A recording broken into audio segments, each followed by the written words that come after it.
For Mark Shalifo, a text from a wrong number didn't inspire that awkward twang in the gut we sometimes get when faced with a social situation we'd rather run away from. The funny man was always looking for a way to have a laugh, either with others or at their expense, so a misfired message was more of an opportunity than a gut clincher. But after one response to a wrong number didn't get the laugh he was looking for, he decided to go deep undercover and pull off an unforgettable prank. The group chat marked below was added to in 2017 had a simple purpose: for the family to share meaningful moments in their lives. Via text, they sent special pictures or words of love and care. However, Mark wasn't a part of this family. He didn't even recognize a single number from the at first. Mark Shalifo didn't respond to the text messages. He couldn't, as some sources indicate the comedian from Cincinnati was in the middle of a stand-up performance when his phone started lighting up.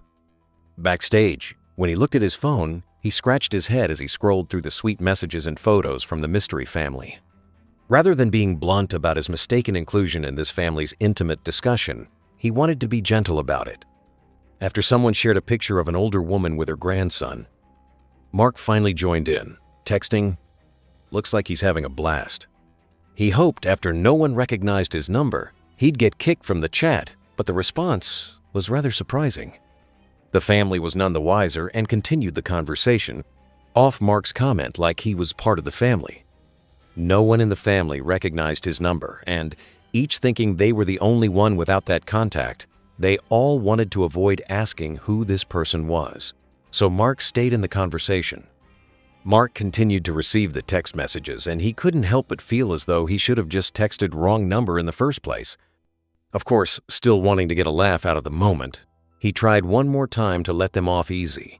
In another exchange of messages within the group, Mark sent a more direct response.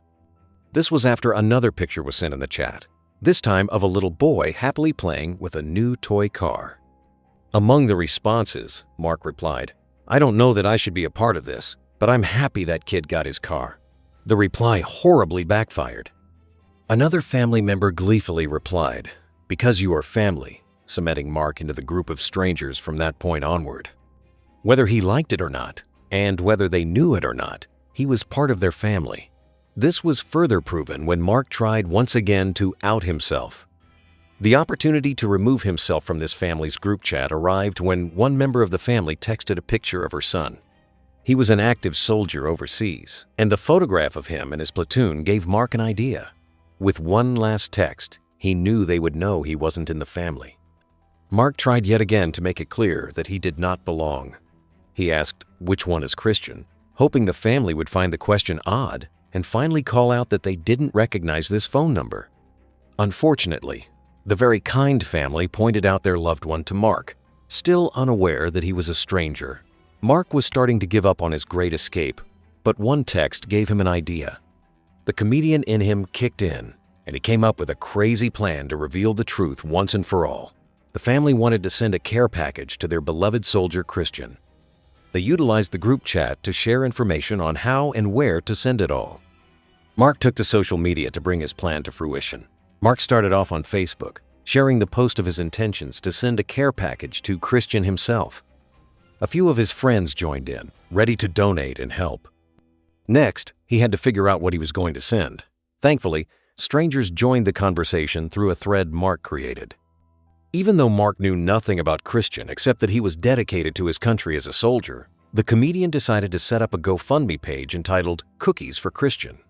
The plan would ship countless Oreos overseas and hopefully get Mark kicked out of the family's group messages. A lot of people pitched in to help raise money for his cause, which Mark really hadn't thought was all that important.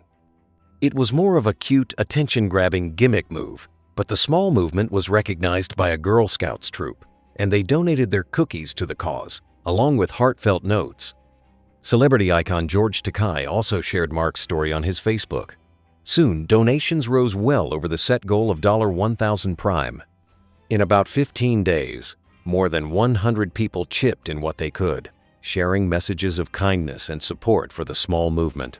Many retired soldiers joined in, thanking Mark for his act of kindness.